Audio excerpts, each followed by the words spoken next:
18 சீசன்ல 17 வாட்டி கேப்டனை மாத்தின பஞ்சாப் கிங்ஸை பத்தி தான் பார்க்க போறோம். ஃபர்ஸ்ட் எடுத்து இந்த டீம் இந்த ஆக்ஷன்ல எந்த மாதிரி பெர்ஃபார்ம் பண்ணிருக்குன்னு பார்த்தோம்னா, ஃபர்ஸ்ட் அவங்களோட சாலிடான ஒரு 11 பேரை செலக்ட் பண்ணிருக்காங்க. இதுவே அவங்களுக்கு பெஸ்ட் விஸ்ஸா தான் இருக்கு. அதுக்கடுத்து பார்த்தோம்னா மீதி இருக்க எல்லா பிளேயர்ஸுமே கொஞ்சம் பேக்கப் பிளேயர்ஸாவே வாங்கி தள்ளிட்டாங்க.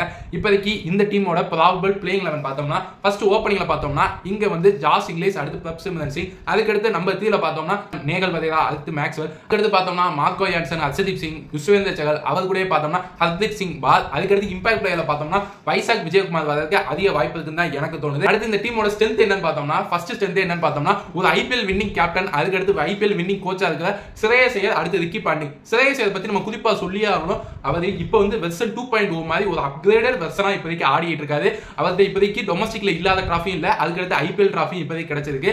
அவரை கேகேஆர் விட்டது யாருக்கு நல்லதோ கெட்டதோ இல்லையோ, ஆனா கண்டிப்பா பஞ்சாப் கிங்ஸ்க்கு ஒரு நல்லதாவே இருந்திருக்கு. 3 வருஷம் சைக்கிள் ஒரு பிரம்மாண்டமான சைக்கிளா இருக்கிறதுக்கு அதிக வாய்ப்பு இருக்குன்னு தான் எனக்கு தோணுது. அதுக்கடுத்து பார்த்தோம்னா ஸ்ரேயஸ் ஐயர், ரிக்கி பாண்டிங் காம்போ.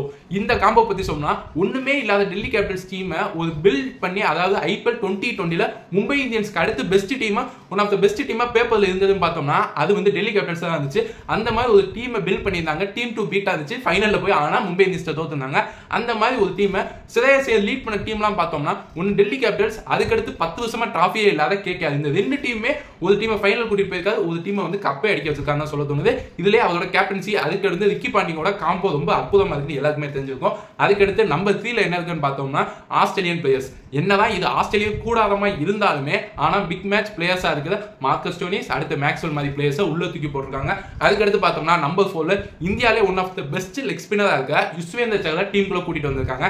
அதுக்கடுத்து அப்படியே நம்ம வீக்னஸ்க்கு போயிட்டோம்னா இங்கேயுமே நிறைய இருக்கு.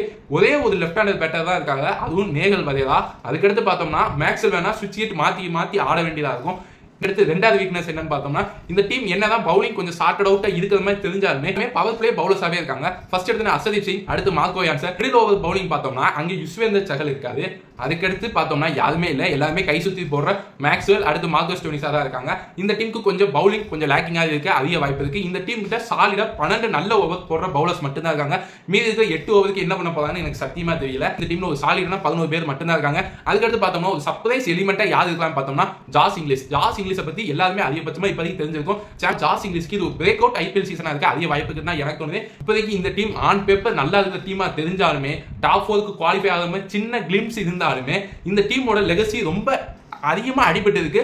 பஞ்சாப் கிங்ஸ் கடைசியா 2014ல ஜார்ஜ் பெய்லி தலைமையில அவங்க ஃபைனல்ஸ் போனாங்க. அந்த வருஷத்துக்கு அப்புறம் அவங்க ஃபைனல் பிளே ஆஃப்ஸ் கூட குவாலிஃபை ஆகாத ஒன் ஆஃப் த ரொம்ப கஷ்டப்படுற டீமா தான் இருந்திருக்காங்க.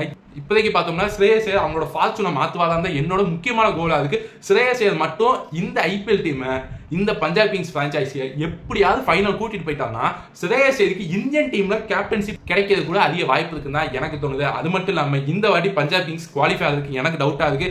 அடுத்த வாரம் 2 வருஷத்துல வேணா குவாலிஃபை ஆகுதுக்கு அதிக வாய்ப்பு இருக்குன்னு எனக்கு தோணுது. பஞ்சாப் கிங்ஸ் குவாலிஃபை ஆவாங்களா மாட்டாங்களான்னு சொல்லி உங்களோட தாட்ஸ் அண்ட் கமெண்ட்ஸை கீழே கமெண்ட் செக்ஷன்ல விட்டுட்டு போங்க.